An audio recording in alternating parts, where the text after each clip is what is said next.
The beginning of 804 is a chance for the characters in the show to say goodbye. We really wanted to show just how many people fell defending Winterfell and defending the living. Thousands of them are on these massive pyres.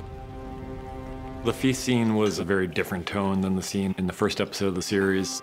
Everyone's thinking about what they've just seen and the people they've lost. They've just burnt their comrades' bodies, so it's, you know, it has that kind of appropriate, dark, somber beginning. Dany kind of structures the feast scene in a way. I mean, she's really the person whose emotions and choices are guiding the scene. And things start to shift a little bit when Daenerys calls forward Gendry and names him the new Lord of Storm's End. Gendry.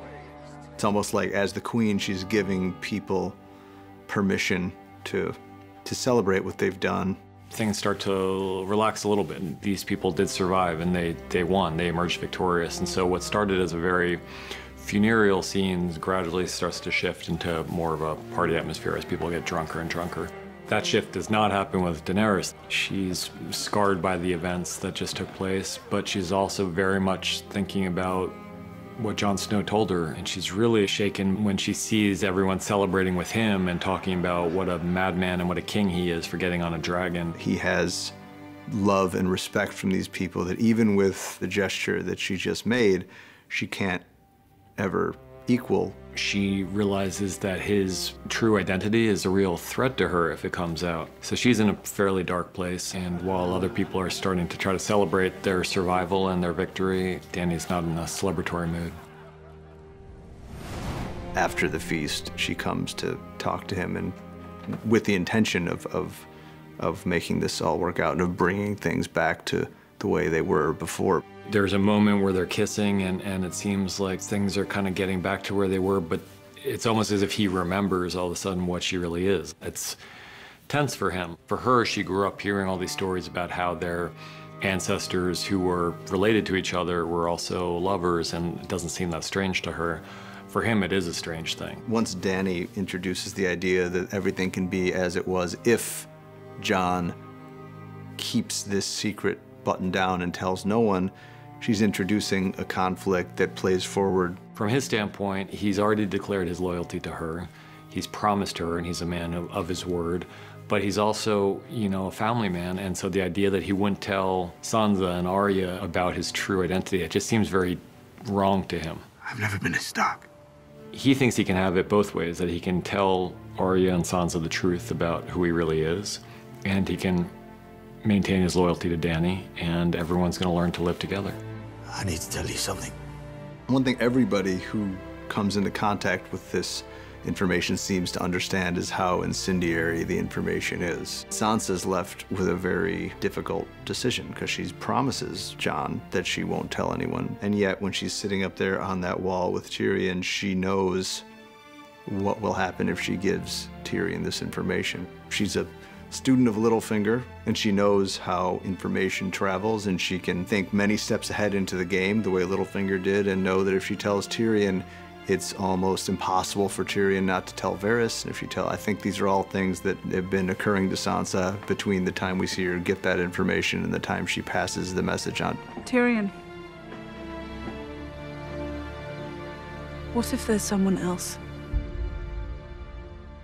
I think the Jaime-Brienne relationship has always been fascinating to us because they're such dissimilar characters, and yet there's a real chemistry between them. Tyrion kind of calls out the elephant in the room, and it manages to drive Brienne out of the room, and in doing so, drives Jaime out of the room as well. Even as drunk as they both are, it's impossible for them to confront what they're doing with words, even as they're doing it, until the very end of the scene.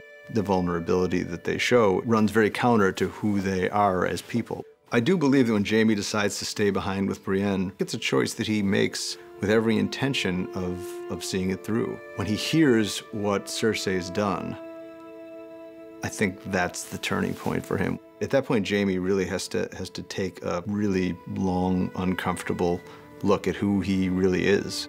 As much as Jaime cares for Brienne and admires her and loves her, he's got almost an addiction to Cersei that he just can't break. So even though he's given a kind of a chance at happiness and some kind of different life for himself, he he can't take it. He can't, he makes the choice to go back to Cersei.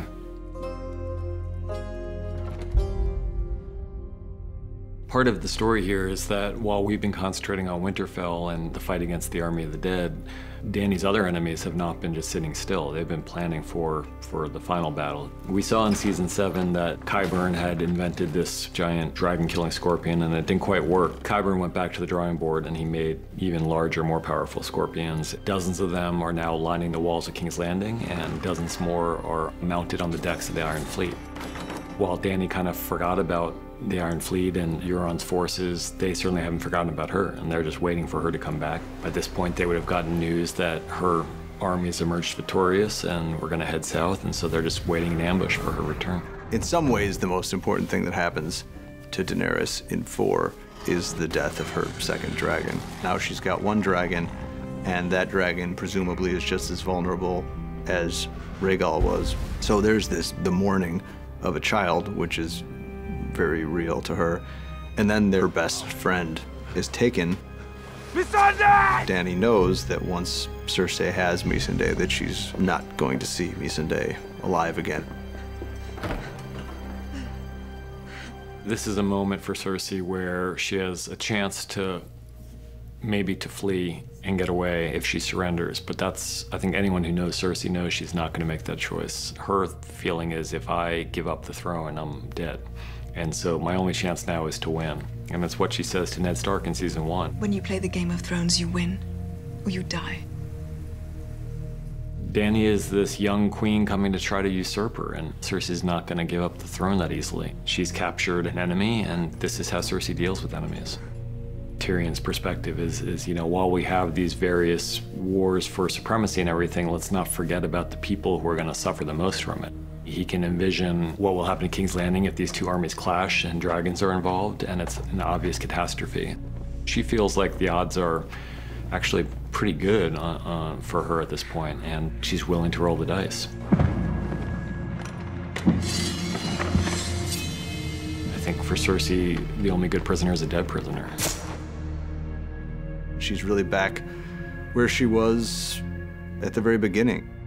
Emotionally, she's alone in the world, and she can't really trust anybody. People have underestimated Dany's strength many times before, and no one's really done very well underestimating her strength. Unlike then, she's extremely powerful, and unlike then, she's filled with a rage that's aimed at one person specifically. I think what's probably echoing in Dany's head in those final moments would be Missandei's final words. Dracarys is clearly meant for Dany. Missandei knows that her life is over, and she's saying, you know, light them up.